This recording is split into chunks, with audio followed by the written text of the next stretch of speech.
Boa tarde, pessoal. Tudo bem? Muito bem. Vamos lá, vamos conhecer então a matéria escura e o que ela tem a ver com gestão e como é que ela pode ajudar vocês no dia a dia a elevar a maturidade da agilidade e do serviço que nós prestamos nas nossas organizações. Vamos falar então sobre matéria escura, né? Ok, não quero falar de mim não, mas eu quero já trazer aqui, né, uma coisa interessante que tem a ver com algo que eu vou provocá-los aqui. O problema não são as coisas que nós desconhecemos, mas às vezes as coisas que a gente tem uma certeza absoluta que são verdades, mas não é bem assim. E a gestão muitas vezes parece trivial, parece simples, parece algo completamente dominado, mas ela sempre esconde questões que estão um pouco mais profundas. E a ideia aqui é discutir com vocês a importância de cavar e tentar encontrar coisas que não estão óbvias, para que a gente possa fazer um bom trabalho de ajudar os nossos times, nossas empresas, a avançarem dentro do processo. E eu queria começar aqui mostrando que a gente observa, né, e eu tenho andado, né, por muitas empresas, né, de uma forma geral, sempre observando muitos padrões disfuncionais que acabam provocando comportamentos culturais ruins e que acabam gerando, indiretamente, resultados pífios. Quando a gente olha hoje o estado da maturidade, de agilidade, não apenas no Brasil, mas isso é uma questão do mundo inteiro, a gente vê muitos problemas, né, e oportunidades, obviamente, para vocês aqui, né, como praticantes Kanban, de agilidade, bom, da TI de uma forma geral e também para fora da TI. E um exemplo aqui de partida é que eu chamo aqui de uma combinação mortal, que é a busca pela eficiência. A palavra eficiência talvez nunca tenha sido tão falada. Todo mundo tem que ser eficiente, que a gente tem que ser eficiente. Eficiência, eficiência, eficiência. Só que quando você combina a palavra eficiência com a incapacidade de olhar para filas, a gente começa a gerar um ciclo de reforço muito perigoso, que tem a ver com o seguinte comportamento. O desperdício deve ser combatido. Muitas pessoas, inclusive, traduzem Lean como combate ao desperdício. E algumas pessoas até entendem o Kanban erroneamente como isso aí é para combater o desperdício. Temos que combater o desperdício. E como nós não enxergamos, alguns gestores não enxergam filas, eles enxergam humanos. E, basicamente, a pressão toda é aumentar o nível de carga desses humanos. E, basicamente, aumentar o nível de carga desses humanos, a gente está elevando o IP, e isso, né, acaba provocando efeitos colaterais diversos. E um deles, né, é a formação de filas. Só que, na grande maioria das empresas que eu observo, né, as filas não estão plenamente presentes. E elas não estarem presentes, acabam gerando um reforço, pelo menos de percepção, que existe um problema com os humanos. Então, os gestores, né, atacam os humanos novamente e os humanos recebem mais e mais pressão para fazer mais trabalho. E as filas aumentam e esse ciclo se retroalimenta, em níveis pesadíssimos. Ontem mesmo eu estava conversando com um time onde uma pessoa está entrando em burnout.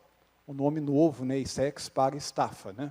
Então agora a gente está batizando essas coisas com nomes mais sexys. E isso é bastante perigoso, isso é um padrão dominante, e a gente observa isso em muitas organizações. Bom, mas eu sei aqui, né, que vários de vocês aqui, né, já estudaram Kanban, vários aqui são certificados Kanban, e, de repente, a gente pode pensar que é fácil tratar esses elementos disfuncionais, que a gente aqui educar e trabalhar técnicas, que a gente vai conseguir lidar com esses problemas. Bom, e algo, né, que parece trivial, né? Quantos aqui na sala já fizeram KSD? Ok, alguns, né? KSD, né, é um primeiro ponto aí de formação gerencial Kanban. E, sim, o KSD ensina lá no começo como é que a gente pode enxergar filas. Então, parece ser um problema óbvio. Basta, então, treinar essas pessoas, colocá-las num curso de KSD, e eles vão voltar, né, com o mindset modificado. Eles agora têm a capacidade de enxergar filas. Não é tão simples. Bom, por dois motivos. De novo, né, as filas que a gente está lidando aqui não são filas tão aparentes quanto essa foto aqui, né, ali em São Paulo, ou qualquer cidade grande desse país.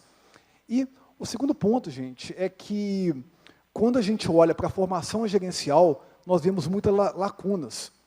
Nós temos, né, no mundo mais de 1 milhão de PMPs.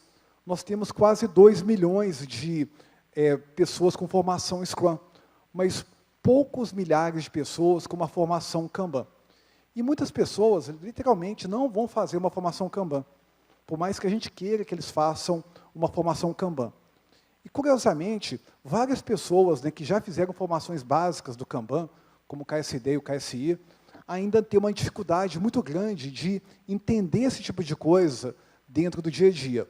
Então, a questão ela não está ligada puramente à formação, ela está ligada a algo que é um pouco mais profundo, e talvez vocês não conheçam esse cara aqui de cara, mas provavelmente vocês conhecem esse cara que está aqui, que é o Kahneman. Quem aqui já fez o KSI conhece o Kahneman. Quem já leu Rápido e Devagar conhece o Kahneman. E esse é o antigo parceiro acadêmico dele, já falecido, infelizmente, o Tversky. E esses dois caras mostraram ainda lá no começo dos anos 70 que o cérebro seus, gente, é totalmente cagado. Mas o meu também, tá? Então, de todos nós, ou seja, a gente tem muito mais problemas para enxergar a realidade do que a gente gostaria. E essa coisa se chamam vieses cognitivos. E, gente, não é apenas um, como, por exemplo, a falácia do planejamento. É uma coleção enorme de vieses cognitivos. Cada pontinho aqui dessa esfera representa alguma coisa que a gente acredita de verdade, mas não é bem assim. E, para piorar, a gente nem tem ciência que essas coisas acontecem dentro do nosso dia a dia. Então, o problema básico aqui é que a nossa percepção da realidade ela é muito mais limitada do que a gente gostaria que fosse. E um exemplo, né, curioso, né? Pesquisa deles. 80% das pessoas se acham acima da média. É uma coisa interessante que reflete um pouquinho do que está colocado aqui na figura. E o ponto importante aqui, gente, é que essa dificuldade de perceber a realidade, ela torna certas coisas bastante desafiantes. E a questão básica é que gestão de filas não é apenas um problema matemático, não é apenas ensinar para alguém a lei de Little, ou uma relação entre médias, né, onde, se eu organizar meu IP, eu vou reduzir meu tempo de entrega e aumentar a produtividade. De novo, né, isso é uma coisa óbvia quando a gente olha para o trânsito. Não é uma coisa óbvia quando a gente está falando de gestão em ambientes, né, onde o trabalho intelectual domina. De novo, não é um problema apenas estatístico. E, como a gente vai ver aqui, não é um problema apenas gerencial. É um problema um pouco mais abaixo. E se a gente não cavar mais abaixo, a gente pode estar armado com as melhores ferramentas matemáticas, estatísticas e gerenciais, e a gente vai continuar falhando ainda mesmo. De novo, 80% do mercado hoje opera em maturidade 0 e 1 do KMM, que vai numa escala de 0 a 6. E por que muitas empresas não conseguem romper com o nível 1? Não é um problema matemático, não é um problema estatístico. Em muitos casos que eu já observei, não é um problema gerencial. É um problema mais obscuro. E, basicamente, aqui eu quero trazer essa metáfora sobre a matéria que está entre vocês, que vocês não estão vendo. Ela interage com a gravidade. Tá? Na verdade, ela provoca a gravidade. E, apesar disso, ela não interage com a luz, ela não reflete luz. Ela é completamente transparente à luz. E ela ocupa 85% do ambiente que a gente está aqui. Essa é a matéria escura, ou dark matter. Bom, e essa matéria escura aqui é a minha metáfora, né, para a gente poder tentar entender, colocar alguma coisa que reflita isso que está acontecendo aqui. E, nesse contexto, eu vou trazer aqui uma questão básica que eu vou explorar sobre a gestão de filas em um caso real, que eu já vou introduzir aqui para vocês, sobre uma coisa que parece óbvia. Por que tantas pessoas falham ao tentar implementar o IP? Não é trivial, né, colocar o IP? Sim ou não? O que vocês acham? Trivial? Não, tá, gente? Não é. Definitivamente não é. O estado do mercado mostra isso. Tá? Raras empresas operam com sistemas puxados. Raras, tá? Então, limitar o IP não é, de novo, tão trivial quanto parece ser. Tá? E raras empresas conseguem operar, raros times conseguem operar de uma forma plena, quando a gente fala, por exemplo, do WIP. E, de novo, tá? Não é apenas um aspecto matemático, é muito mais profundo do que isso. E esse cara aqui, gente, quem aqui, né, faz parte da comunidade de Kanban, com certeza conhece esse cara. E ele fala uma frase que é bem interessante. Se fosse alguém qualquer, a gente diria, esse cara é estúpido. Que frase estúpida. Mas quem aqui conhece o Alexei Zeglov sabe que esse cara pode ser tudo, menos alguém estúpido. Talvez eu nunca tenha visto uma pessoa tão inteligente na minha vida. Tá? E esse cara fala, né, você não limita o WIP tentando limitar o WIP. Alguém consegue decifrar esse enigma?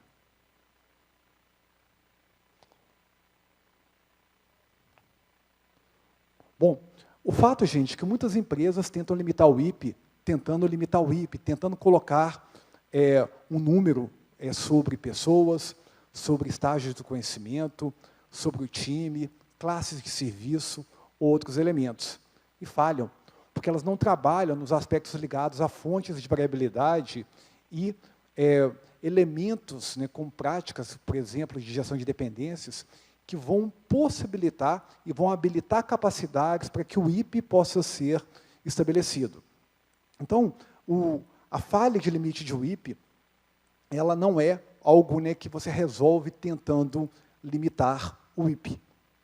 Isso é algo, né, que é largamente discutido na comunidade de AKCs, por exemplo, né, como lidar com esse tipo de mecanismo.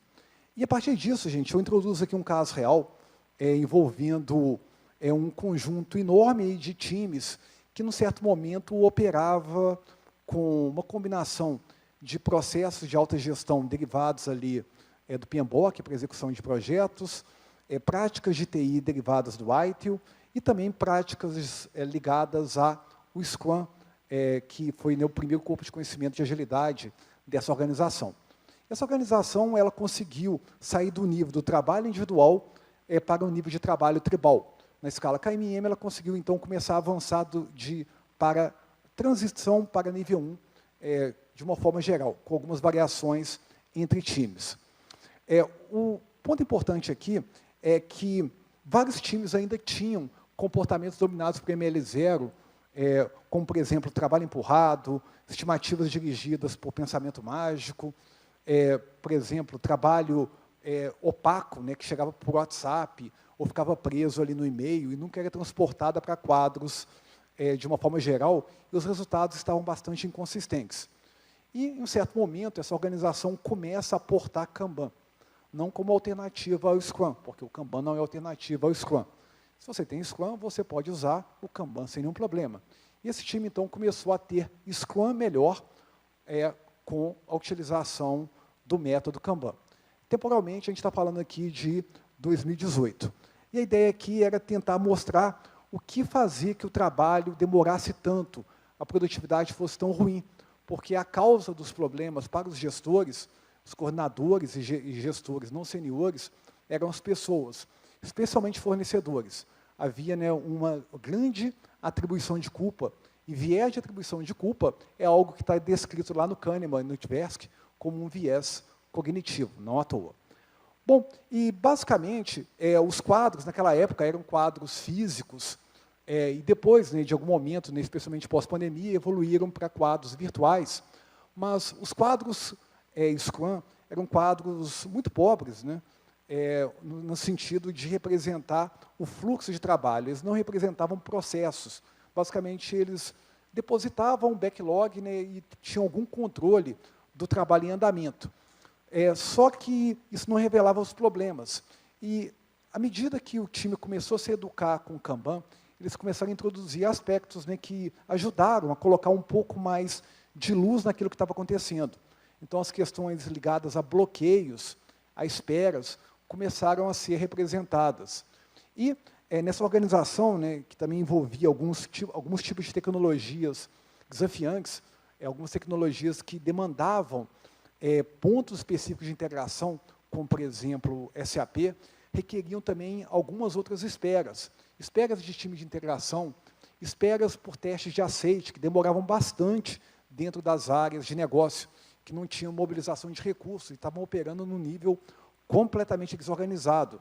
Se a TI estava aqui transitando para nível 1, as áreas de negócio operavam, e talvez ainda operem, várias delas, com nível 0, com certeza. E, de forma geral, a própria espera para a produção. Nessa organização, o software só vai para ambiente de produção durante 2 dias. E você tem que colocar alguma coisa na GMUD, famosa, né, GMUD, um pouco antes. E se aquilo não for aprovado por um comitê de arquitetos, aquilo vai ter que aguardar mais uma semana. Tudo isso ofendia pesadamente o tempo de entrega. Só que os times Scrum não estavam preocupados com isso. Não havia orientação ao cliente. O foco era o foco em times, como a gente observa na grande maioria dos times Scrum. Tá? Mas à medida, então, que os quadros foram melhorando, basicamente essas coisas, essas ineficiências começaram a ser observadas. Abaixo e acima. O problema, né, também, né, se estendia para o upstream nascente dessa organização, porque os processos de refinamento demoravam bastante também. E, para piorar, haviam também vários processos que aconteciam em camadas de equivalentes a Product Managers, tá? No dialeto deles é um pouquinho diferente, mas processos ligados à triagem, backlog de produto e refinamento. Então, gente, quando a gente olha para esse quadro de uma forma geral, onde que a culpa estava sendo depositada? Nas pessoas que estavam construindo. Mas o problema do tempo de entrega era um problema muito mais sistêmico, envolvia muito mais áreas na organização, muitos mais times na organização. E esse quadro aqui foi muito rico, porque os times começaram a perceber onde estavam os reais problemas. E isso começou a gerar aqui realmente evidências e fatos para o que os Scrum Masters, que depois então foram até rebatizados de Agile Masters, para incorporar, né, um viés mais amplo, não apenas fixado em práticas de Scrum, e também para o próprio PO, uma consciência do problema de ponta a ponta. E vários coordenadores naquela época, para quem esses caras, né, reportavam, já tinham também uma visão de onde estava o problema. Mas vários gerentes seniores que realmente faziam os acordos de novos projetos, novos produtos, não estavam vendo nada disso. Ou seja, o trabalho continuava empurrado. Embora a gente tivesse consciência em um nível operacional, isso não havia subido para o nível tático. E esse nível tático, vários deles não fizeram e não vão fazer cursos de Kanban. Tá? E eles têm, né, dificuldades, né, estatísticas, não entendem de gestão de filas. O que me volta aqui lembrar, né, sobre a matéria escura. Tá? Então, ou seja, a gente não ativaria a atenção deles sobre o trabalho empurrado e sobre gestão de filas, que era o nosso grande tema, através, né, de quadros. O quadro era uma coisa demasiado operacional para vários deles. Não que o seja, mas para vários deles era a percepção. E eles não colocavam nenhum tipo de atenção e, basicamente, se desengajavam imediatamente de qualquer tipo de discussão ou qualquer tentativa de educação sobre fluxo, sobre filas e aspectos nesse sentido. Isso é muito operacional para mim. Estava conversando com o Eduardo sobre isso, né, sobre a dificuldade, né, de engajar alguns gerentes seniores sobre algo que não é operacional, mas às vezes parece operacional. E, de novo, tá, gente, o mindset, infelizmente, não foi alterado. Ou seja, a gente não alteraria o mindset desses caras com quadros Kanban, mostrando uma prática aqui ou ali. E, para piorar, em 2020, chega a pandemia e alguma maturidade foi perdida por causa do momento e todo mundo foi para o ambiente remoto, né, com câmeras fechadas, a coesão social piorou. Então, foi um momento bastante desafiante, só que, ao mesmo tempo, né, a gente começou a refletir sobre como lidar com essa situação e como agora que a gente poderia caminhar dentro de uma jornada buscando ativar o mindset dos gerentes seniores. Mas nós não mudamos o mindset tentando mudar o mindset. Esse é um ponto importante também. Não adianta, né, tentar colocar alguém num curso de agilidade e a pessoa não vai voltar do final de semana, eu sou ágil. Isso não vai acontecer. A ativação do mindset é uma coisa, curiosamente, que se dá de uma forma indireta, de uma forma oblíqua, de uma forma também que não é convencional. E a gestão de filas era algo que operava nesse campo. Então, a gente precisava, basicamente, ter mecanismos distintos para lidar com isso. Está claro, né, que um mindset apropriado, um modelo mental, uma crença apropriada, te gera predisposição para estabelecer comportamentos culturais apropriados. Por exemplo, se eu tenho uma crença na colaboração, eu colaboro. Isso se torna parte da minha cultura. Isso permite que eu tenha práticas de colaboração, que possam emergir dentro de um time. E mais colaboração está ligado a resultados melhores. Mas o problema é que se a gente tenta ativar o mindset, ativando o mindset, a gente vai falhar. Tá? Então, não é um caminho para começar. E a gente precisa ativar o mindset de uma forma oblíqua. E essa forma oblíqua é basicamente ligada a 2 pontos, práticas e comportamentos culturais. Mas, ao mesmo tempo, a gente tem que tomar cuidado com as práticas, porque se a gente tenta colocar práticas sem que exista um terreno fértil, que são os comportamentos culturais ou a cultura daquela organização, de novo, né, a prática vai parecer muito desafiante para o time e ela não vai florescer. E muitas pessoas, né, tentam usar o KMM como um buffet sem balança e tentam ser a garota ou o garoto mais perto da sala. Inclusive, esse é um modo de falha documentado, né, e bastante discutido nos cursos mais avançados de Kanban, como o KMM. Tá? Então, a mensagem aqui é que a gente precisa olhar com mais atenção para a cultura. Mas, de novo, a cultura é uma sombra. E a cultura ela representa valores multiplicados por comportamentos congruentes a esses valores. Se a gente lidera com esses valores e tem comportamentos em base de áreas congruentes a esses valores, a gente começa, então, a criar uma cultura nascente. E essa cultura nascente, ela começa a provocar reflexões para as pessoas. E isso, de alguma forma, começa a alimentar o mindset, obliquamente. E um comportamento cultural, como eu citei, que é uma espécie de terreno fértil, ele habilita que uma certa prática possa ser experimentada. E uma prática sendo experimentada, ela pode, então, me ajudar a, então, mesmo que de uma forma bastante simples, ter algum tipo de resultado. E a aplicação de uma prática, ela reforça um mecanismo cultural daquilo que acontece em base diária, que acaba provocando também mais um tipo de ciclo de feedback sobre as nossas crenças e modelos mentais. E, mais uma vez, né, isso vai me ajudando a alimentar o mindset indiretamente. E, finalmente, resultados, mesmo que pequenos, começam a emergir. E quando um pequeno resultado surge, eu percebo que o lead time começa a reduzir, porque eu tenho uma prática de colaboração, que o IP começa a reduzir, porque eu tenho uma prática de colaboração, que o tempo de bloqueios começa a reduzir, porque a gente começa a colocar uma prática simples de gestão de bloqueios ou de gestão de dependências. De novo, né, os gerentes, né, e nesse caso, os próprios gerentes seniores, começaram a perceber, cara, esse tipo de coisa, eu não sei muito bem como é que funciona, mas está começando a gerar um efeito. Então, notem que eu tenho aqui, gente, múltiplos ciclos de feedback operando.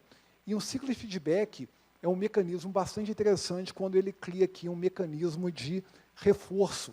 Então, mais elementos culturais geram mais práticas, que geram resultados, que reforçam práticas, que reforçam comportamentos culturais. E cada um deles vai reforçando indiretamente o nosso sistema de crenças. Então, sem usar a palavra Kanban, sem usar palavras do dialeto Kanban, que eram palavras que traziam algum tipo, né, de ojeriza ali para alguns gerentes seniores, eles começaram a perceber que o problema não estava no time de desenvolvimento, que o problema estava em outros pontos do processo. E isso, né, então, começou a gerar um caminho legal. Tá? Então, o modo Ninjitsu do Kanban aqui começou a ser ativado, onde essa filosofia de fluxo e as palavras ligadas a fluxo, essa é talvez a palavra de Kanban, tá? Ela começou a ser trabalhada. Isso foi potencializado, né, e deu a possibilidade, em algum momento também, até de aquisição de um plugin, o Navi, né, que talvez vários aqui conheçam, que possibilitou que a gente pudesse ter uma linguagem mais simples ainda, matando o Excel, que naquele momento causava ainda, né, algum tipo, né, de trabalho braçal para gerar essas conversas. Ou seja, basicamente essa figura aqui, ela reflete o que a gente começou a buscar com conversações significativas. Conversações onde os gestores eles começavam a entender o que estava provocando que os trabalhos atrasassem. E a consequência dos acordos que eles faziam, tá, a portas fechadas, de projetos empurrados com data fixa. Isso começou a gerar uma consciência interessante em vários gestores seniores e começou a trazer algo que eu chamo aqui da iluminação do mindset. Ou seja, a mensagem aqui que a gente buscou cavar, além da matemática, além da estatística, além da gestão, mas pensar sociologicamente. E esse é o ponto principal que eu queria trazer aqui. Quando a gente está lidando em ambientes, especialmente com gerentes seniores e diretores, apenas uma abordagem mais dura, ela provavelmente não vai ativar problemas que precisam ser resolvidos, sim, matematicamente, estatisticamente, gerencialmente, mas envolvem um campo sociológico. E a sociologia Kanban, gente, é um elemento extremamente poderoso para que a gente possa ativar mudanças. Então, esse aqui, por exemplo, é um hack, né? O famoso esquilo vermelho e esquilo cinza.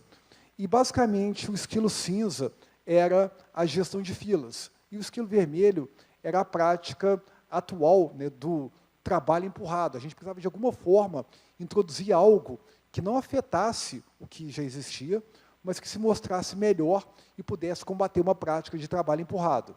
E, basicamente, o esquilo cinza aqui foi, então, tentar trazer, de forma indireta, a ideia da gestão de filas para que os gestores percebessem o efeito da prática ruim que eles faziam do projeto, do trabalho empurrado, de uma forma geral. Tá? Então, ou seja, haviam várias práticas ruins que aconteciam e a gente trouxe aqui algo que não conflitou. A gente queria mostrar que o nosso esquilo cinza, quando plantado naquele ambiente, junto do esquilo vermelho, ele poderia, então, revelar coisas que não estavam óbvias e que pudesse ajudar o time e os gerentes seniores a, eventualmente, não mais praticá-las. Ou seja, nós queríamos alijar os esquilos vermelhos para as montanhas lá da Irlanda. Tá? Então, isso começou a gerar um efeito interessante à medida que a gente começou a trazer práticas sociológicas do Kanban. A gente tem aqui algumas práticas, né, que são descritas na formação KMP e algumas outras práticas que são descritas na formação KMM e KCP. E essa coleção de práticas sociológicas, de novo, tá, Kanban em modo ninjitsu, porque esses gestores seniores acreditavam que Kanban era um quadro, e eles não queriam entrar nesse tipo de conversa. Eles estavam muito ocupados por esse tipo de coisa. Então, um grande desafio aqui foi a remodelagem do vocabulário. Então, uma preparação daquilo que a gente poderia falar e aquilo que a gente não poderia falar nas reuniões, de forma que o dialeto fizesse sentido para eles, mas que o tempo todo a gente estivesse operando em modo ninjitsu para que a gestão de filas aparecesse. Isso começou, então, a revelar que haviam muitos problemas relacionais entre os times, e essas políticas de gestão de dependência começaram a emergir, começaram a surgir, e começaram, então, a ser negociadas entre eles. E isso, gente, começou, então, a gerar um comportamento de mudança, porque a gente buscou muito se conectar a elementos emocionais, e o efeito disso para a própria reputação dessas pessoas. Esses gerentes seniores são pessoas que estão na faixa dos 50 anos, e todos eles, tá, sem exceção, tá, eles querem se aposentar por essa organização.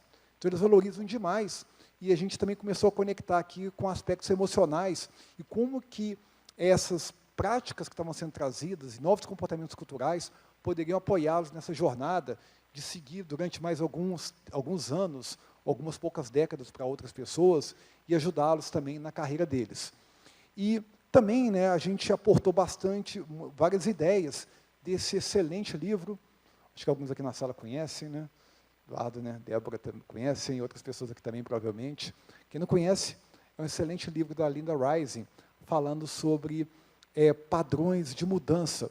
E, basicamente, aqui a gente tem ideias que podem parecer óbvias, e algumas aqui o são, mas tudo isso compilado num catálogo muito legal e acionável, e com uma reflexão poderosa, que pessoas diferentes vão mudar em ritmos diferentes.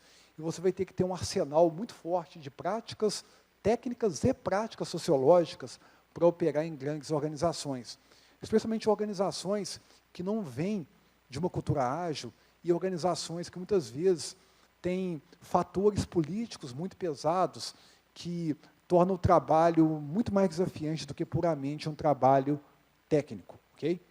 E, de novo, né, a gente remete aqui, né, a uma frase que eu ouvi em pessoa do David. Né? A primeira conversa que eu tive com o David, e essa foi a resposta para a minha primeira pergunta. Tenha paciência. Bom, isso está escrito, né, no livro azul, para quem aqui já o leu. Tá? Essas coisas demandam tempo. E lembra que eu estou contando aqui uma jornada que iniciou com agilidade em 2015, Kanban 2018, pandemia, que basicamente colapsou muito de comportamentos, né, sociais, né, de coesão, que estavam presentes. E foi interessante, e recentemente, né, esse ano, eu fui conversar com uma gestora, num trabalho agora bem mais espaço, né, de acompanhamento. Ela não chama Maria, tá, mas eu vou chamá-la de Maria. Tá? E foi fascinante, gente. E essa pessoa, né, ela falava isso para mim em 2020. Isso aí não funciona, aqui é diferente. Se cada vez, né, que eu ouvisse aqui é diferente, eu ganhasse R$1, eu estava rico. Né? A culpa dos desenvolvedores. Também, se eu tivesse uma moedinha para isso, estaria rico. Não podemos recusar demandas dos nossos clientes. A cultura da empresa é assim, Marco. Eu não posso fazer nada em relação a isso. Liderança nível 0, ausente. Tá? Ela não assumia responsabilidades pelas questões. E o comportamento era passivo-agressivo. O fornecedor é uma porcaria, aquele dev é ruim, troca aquele tester. O problema é do outro time, o problema é da infraestrutura. O problema, sei lá, é do planeta Terra. Então, sempre haviam problemas, um comportamento bastante agressivo. E, de novo, né, não é que ela seja uma pessoa má, pelo contrário, sempre foi uma pessoa muito bacana, mas ela virava um demônio quando ela lidava, né, com esse ambiente gerencial. E ela basicamente não assumia nada. A mesma pessoa, em 2022, operando nave, quase chorei de emoção nesse momento. Né? Então, uma reunião chamada por ela para mostrar métricas do nave, abrindo o CFD, mostrando a barriga, olha que marca essa barriga. Né? Não era a minha, nem a dela, né? Então ela mostrando a barriga ali que estava no CFD do nave. Então ela mostrava um histograma de tempo de entrega. Ela não tem um conhecimento forte de estatística, mas ela entendia, já conseguia fazer leituras do tempo de entrega, da variabilidade. Então a discussão era rica. Né? E basicamente ela estava olhando, Marco, estou vendo aqui, né, que tem muito trabalho, né, que está envelhecido aqui, né? Eu estou vendo que o IP está alto aqui em um dos times, né? Ela coordena, né, uma pancada de times, né, através dos seus Agile Masters. E o vocabulário Kanban, gente, foi internalizado. E nós não usamos a palavra Kanban dentro dessa reunião. Estou começando a aprender como é que o Drago funciona. O Drago, em 2000, Drago Dmitro, né, o cara que, junto com o David Anderson, publicou o primeiro caso Kanban, sem usar a palavra Kanban. E eu estava numa apresentação em San Diego esse ano, onde o Drago, que está na Adobe, apresentou um extraordinário caso Kanban, e ele não usa a palavra Kanban na Adobe. Então, o Drago opera em modo Ninjitsu. Estou começando a imitar o modo dele. Né? Quem sabe daqui a 20 anos eu chego em algum lugar perto dele. E, gente, claramente, essa organização agora está transitando para ML2. Ela não está pronta ainda para transitar para ML3, mas é uma organização que reconhece filas plenamente, em nível de gestores seniores. Nessa organização, gente, nós temos supervisor, nós temos Agile Masters, supervisores, coordenadores, gestores e gestores seniores. Bom, está resolvido? Ainda não, tá, gente? Ainda tem problemas para resolver. Mas o mindset dos gestores foi alterado. Nenhuma árvore foi abraçada no processo. Isso foi uma coisa boa. Então, e a partir disso, gente, o esquilo cinza foi ativado nesse ambiente com sucesso. Caso feliz? Definitivamente não, tá, gente? Tem muita coisa para fazer. Os diretores, superintendentes, sim, tem escala de superintendentes, tá? Uma organização curiosa. Eles ainda, né, dificultam, porque eles ainda não foram contaminados com a filosofia de gestão de filas. E os gerentes de produto das áreas de negócio, gestores das áreas de negócio, ainda têm uma dificuldade muito grande de entender que existe uma capacidade limitante dentro da área de tecnologia da informação. Então, é algo, né, que precisa ser trabalhado e está começando a ser trabalhado, né?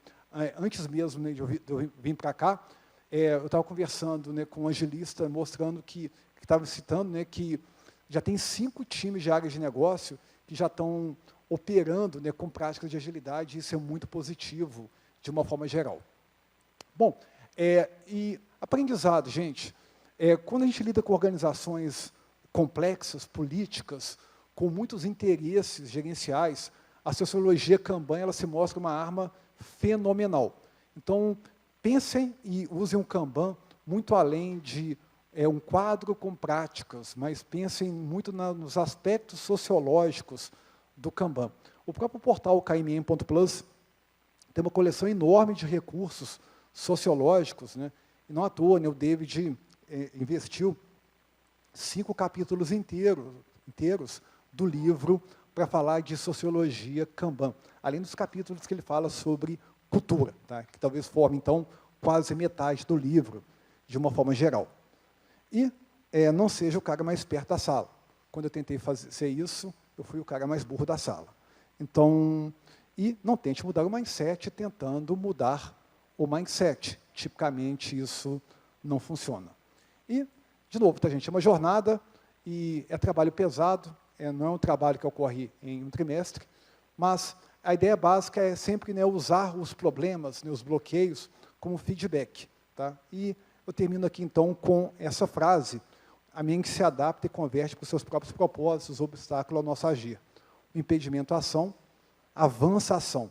O que está no caminho, torna-se o caminho. Esse é o meu mote do Kanban, escrito há mais de 2000 anos atrás. Ok? Então, é isso. Obrigado.